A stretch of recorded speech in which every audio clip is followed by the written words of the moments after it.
नमस्कार. Mona cooking and chef सिक्रेटमध्ये आपल्या सर्वांचं स्वागत आहे. आज आपण तंदुरी रोटी बनवणार आहोत. तीही सोप्या पद्धतीने आणि बिना तंदूर. एक वाटी गहू पिठापासून आणि 1 वाटी मैद्यापासून आपण मस्त अशी तंदुरी रोटी बनवणार आहोत. मी यात 2 चमचे बेकिंग सोडा टाकला आहे, अर्धा चमच्यापेक्षा कमी खायचा सोडा टाकला आहे आणि चवीनुसार मीठ. हे सगळं आपल्याला एकत्र करून घ्यायचं आहे. हाताच्या साहाय्याने केलं तर पटकन होतं. असंही आपल्याला कणिक मळायला हात हा भरतोच आपला. मस्त छान एकत्र करून घ्यायचं आहे, जेणेकरून गहू पीठ आणि मैदा एकत्र होऊन जाईल आणि मीठ मसाले जे टाकले आपण, सोडा वगैरे, ते सगळं एकत्र होऊन जाईल. अशा पद्धतीने बघू शकता. लाईक, शेअर, सबस्क्राईब करा, बेल आयकॉन प्रेस करा, जेणेकरून अशाच पद्धतीने नवीन नवीन व्हिडिओ तुमच्यापर्यंत पोहोचत राहतील. आता आपण थोडं थोडं पाणी करून त्याची कणिक मळून घेणार आहोत.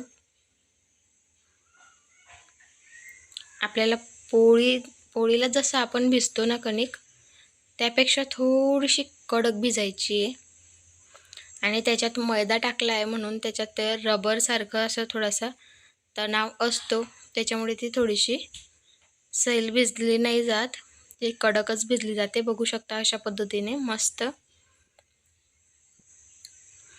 अशीच भिजायची आपल्याला. भिजून झाल्यावर थोडं तेल टाकून तिला त्याच्यात मळून घ्यायची, मस्त नरम करून घ्यायची. बघू शकता छान आपली कणिक मळून झाली आहे. आता साईडला ठेवून देणार आहोत आपण. थोडा वेळ रेस्ट करण्यासाठी 10 ते 15 मिनटं साईडला ठेवून नंतर आपण तिचे गोळे बनवून घेणार आहोत.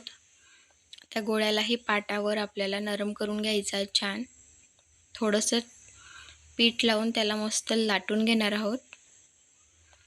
तुम्हाला ज्या आकाराचा पाहिजे त्या आकाराचा तुम्ही लाटा, फक्त थोडंसं जाडसर राहू द्या, कारण तंदुरी रोटी ही थोडी जाडच चांगली लागते.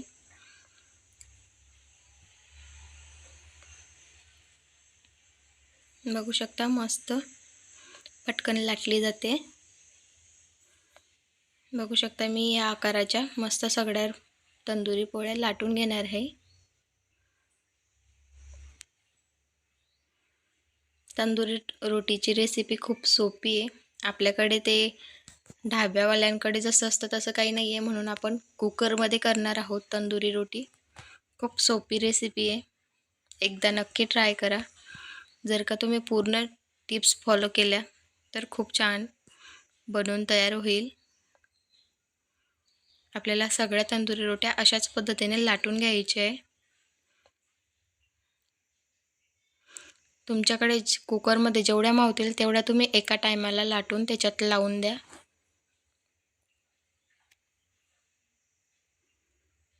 बघू शकता अशा पद्धतीने लाटून घ्यायचे आहे आणि थोडंसं पाणी लावायचं आहे वरून.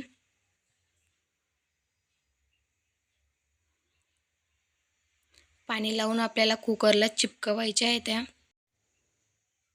बघू शकता अशा पद्धतीने पाणी लावलंय आपण त्याच्या.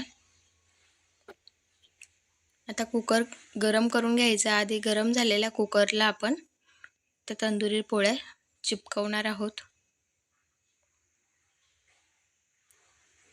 अशाच पद्धतीने सगळ्या चिपकून घेऊ. बघू शकता मस्त पटापट त्याला बनवून तयार होतील. जास्त वेळ लागत नाही, 2 मिनिटाच्या आत आपल्या तंदुरी रोटी बनवून तयार होऊन जाते. हे चिपकलेलं काढण्यासाठी आपल्याला कुकर छान गरम करावा लागतो आणि जास्त काही मेहनत करायची गरज नाही. जर का जास्त चिपकून गेले असतील तर तुम्ही बटर, तेल काहीही टाकून त्या पटकन काढवू शकता. बघू शकता मस्त आपली खालची बाजू झाली आहे. त्यावेळेस आपण हाय फ्लेम करून उलटा कुकर करून द्यायचा आहे, जेणेकरून आतली बाजूसुद्धा छान शेकली जाईल, भाजली जाईल. बघू शकता मस्त भाजायला सुरुवात झाली आहे. थोडा काना तिरपा करून आपल्या तंदुरी रोटीला आज भेटेल अशा पद्धतीने आपल्याला थोडंफार इकडे तिकडे करून शेकून घ्यायचे आहे.